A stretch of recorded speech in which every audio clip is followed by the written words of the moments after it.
Today's halacha, the walls of the sukkah and the sukkah itself. Sukkah needs to have two walls, each one of them 7 tefachim wide, which is 23 inches, and one wall 1 tefach wide, which is 3.15 inches.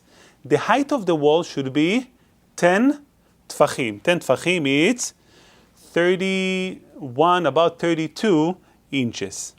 The walls supposed to be connected to each other, the two at least connected to each other, and the wall can be, the 1 tefach can be even away. If any concern, ask your rabbi, make sure he direct you properly how to do it.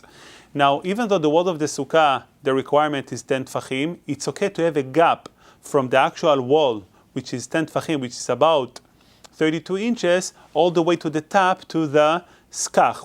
It's called good asik, as if all of the walls are going all the way to the top. On such a case, it considers as if it's connected to the sukkah.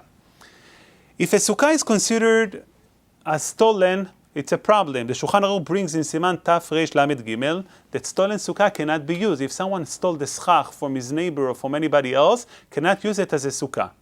However, if someone placed the sukkah on the ground of his friend, since you cannot steal land, it's not considered as a stolen sukkah, and you're allowed to use this sukkah, but b'di'evet.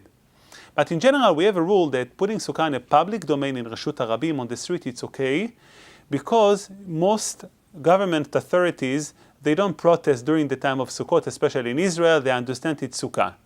That works only if people can still walk without any problem. Pedestrian needs to go around to the other side of the street, then you have a problem. You're hurting your friend by doing the sukkah. That will be a problem of having such a sukkah. Lastly, if someone has a cover to the sukkah in a case of a rain, you're allowed to put it back and forth throughout the Sukkot, on Yom Tov, on Shabbat, because the problem of making an ohel, a tent, it's only when you don't have a ohel. Since the sukkah itself is already defined as a ohel, the additional cover for the sukkah is not a ohel at all, and you're allowed to put it back and forth. You don't need to leave tefach at all. That's allowed to stay, the ol chag, and putting it back and forth. Baruch Adonai Leolam, Amen ve'amen.